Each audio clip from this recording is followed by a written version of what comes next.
Israel पर Iran के हमले के बाद हवाई यात्रा को लेकर के भारत सरकार ने भी एक एडवाइजरी जारी की है। उसके अलावा जो टिकट हैं हवाई यात्रा के, उनके दाम काफ़ी बढ़ गए हैं। इन सब पर बात करने के लिए हमारे साथ अनिल कलसी हैं, जो कि travel agents federation of India के वाइस प्रेसिडेंट हैं। सर, क्या परिस्थिति बनी है इजराइल पर हमले के बाद?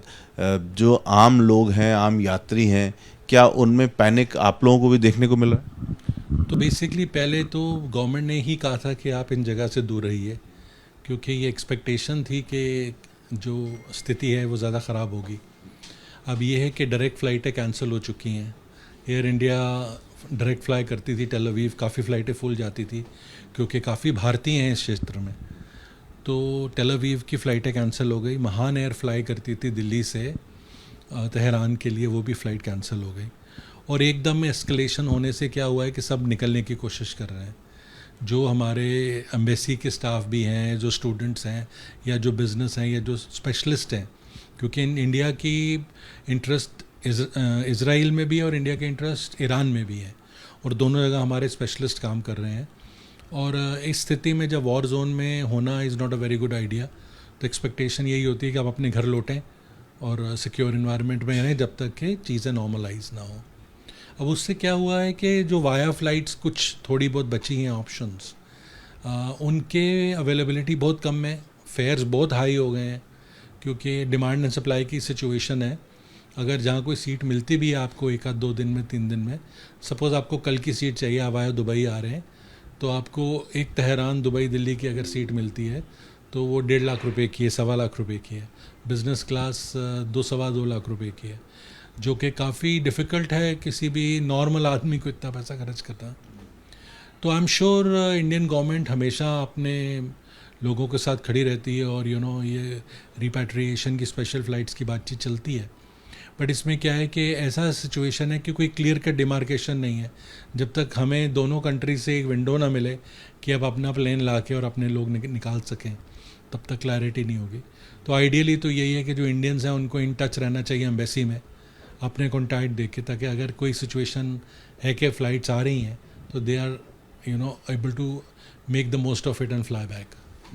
इसमें एक बात ये भी है कि जल्दी लोग अपने अपने घरों को पहुंच पाएं, इसके लिए ये भी ज़रूरी है कि जो टिकट के दाम हैं वो सस्ते करने की या नॉर्मल करने की कोशिश की जाए।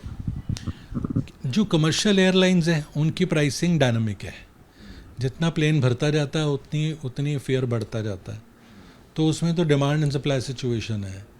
अब उसमें इंडियन गवर्नमेंट ने भी कोई कटेलमेंट नहीं की हुई। उन्होंने कहा हुआ है कि भाई जैसे जैसे मार्केट सिचुएशन है वैसा फेयर कीजिए। तो इस ऐसी जब सिचुएशन होती है उसमें ये हालात हो जाते हैं कि लोग वाकई ही बहुत ज़्यादा पैसे दे के आते हैं। और इंडिया की जो डिमांड एंड सप्लाई सिचुएशन है उसमें यह है कि इंडियन से हमेशा इंडिया में डिमांड बहुत रहती है। इस वजह से इंडिया को, सब एयरलाइंस को अच्छे फेयर मिलते रहे हैं। तो वो तो अपने फेयर लेके ही एक आदमी को ट्रैवल करवाएंगे। ये तो जब गवर्नमेंट स्पेशल प्लेन्स लेके जाती है अपने लोगों को निकालने के लिए, वो that is something which is a gesture कि आप लोगों की बेहतरी के लिए, अपने हिंदुस्तानियों की बेहतरी के लिए, उनको अपने सिक्योर घर पहुंचाने के लिए वो सब कुछ करते हैं और करते भी रहे हैं। मोदी गवर्नमेंट की हमेशा ही रही है कि अपने लोगों को निकाला जाए वहाँ से, और बहुत अच्छे तरीके से। आई एम श्योर इंडिया के रिलेशंस दोनों कंट्री के साथ अच्छे हैं। कोई ना कोई विंडो देख के और अपने लोगों को निकालने की पूरी कोशिश रहेगी। एयर इंडिया ने कहा कि जो रूट है ईरान और भारत के बीच का, उसमें एक पर्टिकुलर रूट जो है वो थोड़ा सा असुरक्षित है, और उसको देखते हुए रूट चेंज करके हम अपनी उड़ान ला रहे हैं। तो ये कौन सा रूट है और कौन से ऐसे एयरपोर्ट्स हैं जहां से भारतीय ज़्यादा इंडिया वापस आना चाहते हैं? सो बेसिकली इंडिया जो आना चाहते हैं लोग, वो नॉर्मली जो इंडिया आना चाहते हैं इस टाइम, वो डिमांड तो टेल अवीव से और तेहरान से है। बेसिकली जो पेरिफेरल कंट्रीज है, छोटे से देश हैं, तो वहाँ बंदा पहुँच सकता है और ट्रैवल कर सकता है। जो यहाँ तक के फ़्लाइट की पोजीशन है, हमने एयर इंडिया से आज सुबह चेक किया था, तो ज़्यादा वेरिएशन नहीं है। इवन जो यूरोपियन रूट्स हैं इनके, वो 10-15 मिनट लेफ़्ट राइट करके वो उस एयर स्पेस को हटा सकते हैं। ज़्यादा जो प्रॉब्लम्स हो रही है वो यूरोपियन एयरलाइंस को हो रही है, जो उस एरिया में फ़्लाइटें अपनी लेके आते हैं, तो वो they don't want to take a risk. But as far as India Europe is concerned, those are the flights जो मिडल ईस्ट के ऊपर से जाती हैं, और मेरे एयर इंडिया के हिसाब से कोई खास चेंज नहीं है उनके फ़्लाइट पाथ में। नॉर्मल रूटीन में इन एयरपोर्ट्स पे मिडिल ईस्ट के जो एयरपोर्ट्स हैं उनमें कितने यात्री रोज़ाना ट्रेवल करते हैं? मिडल ईस्ट के एयरपोर्ट्स बहुत ही इंपॉर्टेंट है। मतलब एमिरेट्स बहुत बड़ा हब है, दुबई बहुत ही बड़ा हब है, उसके बाद कतर ने भी बहुत बिजनेस लिया है इंडिया से, और एतिहाद का भी बहुत काम है इंडिया से। तो उनके ऑनवर्ड इंडिया के हम कहते हैं कि middle east carriers are the unofficial national carriers of India. जितने लोग एमिरेट्स के थ्रू यूरोप, अमेरिका और ऑल अराउंड द वर्ल्ड जाते हैं, it is far in excess of what the Indian carriers carry. तो इसलिए आप उसको तो डिसरिगार्ड कर ही नहीं सकते कि अब हर सिटी से, दिल्ली से, बॉम्बे से 4-4, 6-6 फ़्लाइट एमिरेट्स की रोज़ है, और वो ऑनवर्ड कनेक्टिविटी उनके 380 पे बहुत अक्रॉस द वर्ल्ड है। इंडिया में, अमेरिका में, साउथ अमेरिका में, अक्रॉस द वर्ल्ड इनकी कनेक्टिविटी है। तो they are very big players as far as the connectivity is concerned. आज की जो स्थिति है उसमें दुबई और सऊदी अरब वगैरह की जो फ़्लाइट्स हैं उस पर भी असर पड़ रहा है? दुबई और सऊदी की फ़्लाइट्स पे कोई असर नहीं है। ये एक पर्टिकुलर जोन है, छोटा सा एरिया है, आसपास ही हैं ये लोग। तो नॉर्मली अगर आप वॉर जोन को 15-20 मिनट की फ़्लाइट भी लेफ़्ट राइट कर दें तो you are able to avoid it.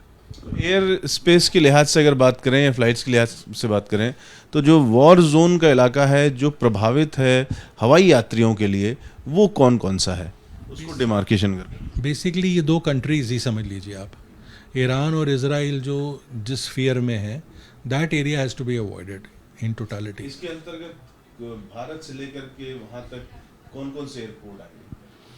तो इसको भारत से लेके वहाँ तक कोई बहुत ज़्यादा नहीं, जैसे आपके सेंट्रल एशियन कंट्रीज़ हैं वो पहले रह जाती हैं, बाकू तक, आप टिब्लिसी तक भी मतलब सुरक्षित हैं, कोई प्रॉब्लम नहीं है, पहले हैं। दुबई, मिडल ईस्ट में कोई दिक्कत नहीं है। जब आप ऑनवर्ड जाते हैं तो एक पर्टिकुलर सेगमेंट है, मतलब fortunately for us it is not a very big deal कि वहाँ पर डिसरप्शन हो, अनलेस के एस्केलेट हो के और बिगर वॉर थिएटर बन जाए। Ravikant, ABP news. What does Haryana's youth want? What's the political mood of the region? Will these assembly elections correspond to Lok Sabha election results? सरकार बनेगी तो 36 बरादरियों की सरकार बनेगी। Ram Ram. Who will have the last laugh? Will it be Naib Singh Saini of BJP और Bhupinder Singh Hooda from Congress will turn the tables this time? Haryana में मौजूद है हम इस वक्त। Get to know the ground reality of the Haryana elections 2024 with real-time updates in your language and your preferred platform. Only on ABP Live Election Center. Sahi information, har election.